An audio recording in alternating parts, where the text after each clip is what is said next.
Hello students.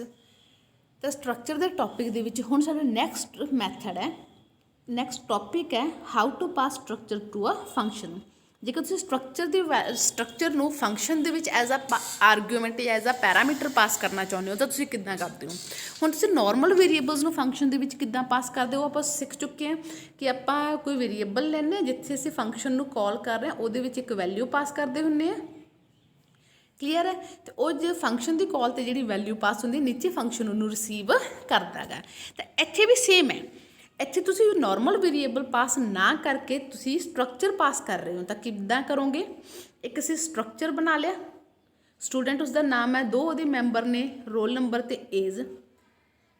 ਫਿਰ ਅਸੀਂ ਇੱਕ ਮੇਨ ਫੰਕਸ਼ਨ ਬਣਾਇਆ ਜਿਹਦੇ ਵਿੱਚ ਕਿ ਸਟਰਕਚਰ ਦਾ ਵੇਰੀਏਬਲ ਬਣਾ ਲਿਆ S1 ਦੇ ਨਾਲ ਡਾਟ ਪਾ ਕੇ ਅਸੀਂ ਦੋਨਾਂ ਦੀ ਵੈਲਿਊ ਸਕੈਨ ਕਰਵਾ ਲਈ ਸੀ। ਖੁਦ ਵੈਲਿਊ ਨਹੀਂ ਦਿੱਤੀ, S1 ਡਾਟ ਰੋਲ ਨੰਬਰ ਤੁਸੀਂ ਖੁਦ ਵੀ ਦੇ ਸਕਦੇ ਹੋ। ਸਪੋਜ਼ ਕਰੋ 5 ਇਕੁਅਲਸ ਟੂ ਪਾ ਕੇ ਜਦ ਤੁਸੀਂ ਉਹਨਾਂ ਨੂੰ ਸਕੈਨ ਕਰਵਾਓ, ਅਸੀਂ ਸਕੈਨ ਕਰਵਾਇਆ। ਸਕੈਨ ਕਰਵਾਉਣ ਤੋਂ ਬਾਅਦ ਅਸੀਂ ਫੰਕਸ਼ਨ ਨੂੰ ਸਟਰਕਚਰ ਪਾਸ ਕਰਨਾ, ਤਾਂ ਅਸੀਂ ਸਟਰਕਚਰ ਦੇ ਵਿੱਚ ਰੋਲ ਨੰਬਰ ਏਜ ਨਹੀਂ ਪਾਸ ਕਰਾਂਗੇ, ਅਸੀਂ ਸਿਰਫ S1 ਹੀ ਪਾਸ ਕਰਾਂਗੇ। ਜਦੋਂ S1 ਪਾਸ ਹੋ ਗਿਆ ਉਹ ਦੋਨੋਂ ਵੈਲਿਊਜ਼ ਆਟੋਮੈਟਿਕਲੀ ਪਾਸ ਹੋ ਜਾਣੀਆਂ।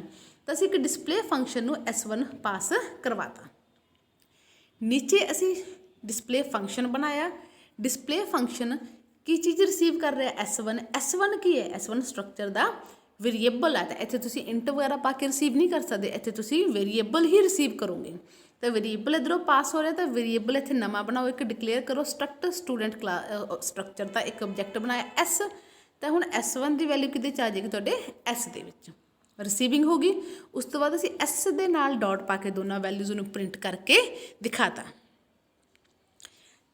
ਤਾਂ ਇੱਥੇ ਇੱਕ ਜਿਹੜੀ ਲਾਈਨ ਹੈ ਮੇਨ ਤੋਂ ਪਹਿਲਾਂ ਆ ਵਾਲੀ, ਇਹ ਫੰਕਸ਼ਨ ਦੀ ਤੁਹਾਡੀ ਡੈਕਲਾਰੇਸ਼ਨ ਹੈ, ਪ੍ਰੋਟੋਟਾਈਪ ਹੈ। ਤੇ ਇਹ ਲਾਈਨ ਕਿਹੜੀ ਹੁੰਦੀ ਹੈ, ਸੇਮ ਫੰਕਸ਼ਨ ਦੀ ਡੈਫੀਨੇਸ਼ਨ ਵਾਲੀ ਫਸਟ ਲਾਈਨ ਹੀ ਹੁੰਦੀ ਹੈ, ਜਸਟ ਪਿੱਛੇ ਸੈਮੀਕੋਲਨ ਆਉਂਦਾ, ਉਹ ਤੁਸੀਂ ਆਲਰੇਡੀ ਪਹਿਲਾਂ ਕਰ ਚੁੱਕੇ ਹੋਗੇ।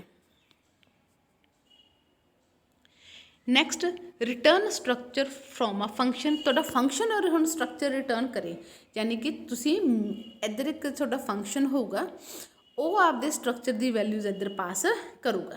ਯਾਨੀ ਕਿ ਅਸੀਂ ਸਟਰਕਚਰ ਦੇ ਵੇਰੀਏਬਲਸ ਦੀਆਂ ਵੈਲਿਊ ਸਕੈਨ ਇੱਧਰ ਕਰਵਾਵਾਂਗੇ, ਪ੍ਰਿੰਟ ਮੇਨ ਦੇ ਵਿੱਚ ਕਰਕੇ ਦਿਖਾਵਾਂਗੇ।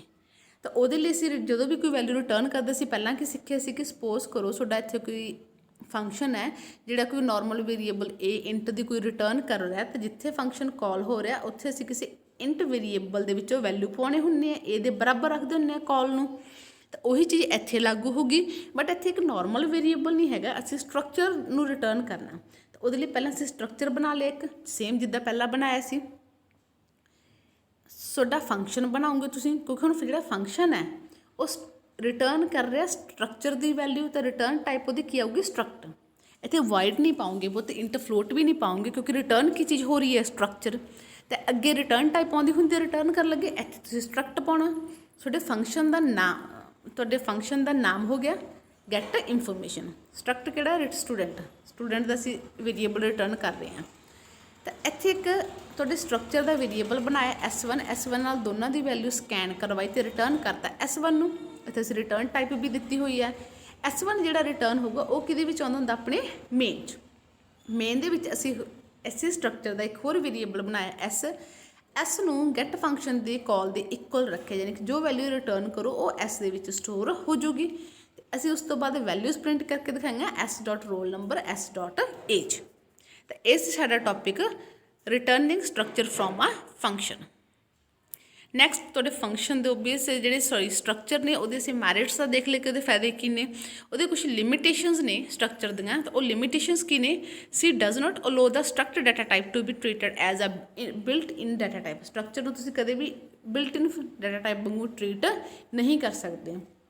ਤੁਸੀਂ ਕਦੇ ਵੀ ਆਪਰੇਟਰਸ ਲਾਈਕ ਪਲੱਸ ਮਾਈਨਸ ਨੂੰ ਸਟਰਕਚਰ ਦੇ ਵੇਰੀਏਬਲਸ ਦੇ ਉੱਪਰ ਨਹੀਂ ਲਗਾ ਸਕਦੇ। ਨੋ ਡਾਟਾ ਹਾਈਡਿੰਗ, ਸਟਰਕਚਰ ਜਿਹੜਾ ਤੁਹਾਡਾ ਡਾਟਾ ਹੈ ਉਹਨੂੰ ਹਾਈਡ ਨਹੀਂ ਕਰਦਾ ਹੈਗਾ ਕਿਤੋਂ ਵੀ। ਫੰਕਸ਼ਨਸ ਇਨਸਾਈਡ ਸਟਰਕਚਰ, ਤਾਂ ਸੀ ਦੇ ਸਟਰਕਚਰਸ ਦੇ ਵਿੱਚ ਤੁਸੀਂ ਫੰਕਸ਼ਨਸ ਨਹੀਂ ਬਣਾ ਸਕਦੇ। ਸਟੈਟਿਕ ਮੈਂਬਰ ਸੀ ਦੇ ਵਿੱਚ ਤੁਹਾਡੇ ਸਟਰਕਚਰ ਦੇ ਵਿੱਚ ਕਦੇ ਵੀ ਸਟੈਟਿਕ ਮੈਂਬਰਸ ਨਹੀਂ ਹੋ ਸਕਦੇ ਨੇ। ਐਕਸੈਸ ਮੋਡੀਫਾਇਰਸ ਵੀ ਤੁਸੀਂ ਨਹੀਂ ਦੇ ਸਕਦੇ ਸਟਰਕਚਰਸ ਦੇ ਵਿੱਚ, ਅਤੇ ਨਾ ਹੀ ਤੁਸੀਂ ਸਟਰਕਚਰਸ ਦੇ ਵਿੱਚ ਕੰਸਟਰਕਟਰ ਬਣਾ ਸਕਦੇ ਹੋ। ਇੱਥੋਂ ਤੱਕ ਸੀ ਆਪਣਾ ਟੌਪਿਕ ਸਟਰਕਚਰ ਦਾ।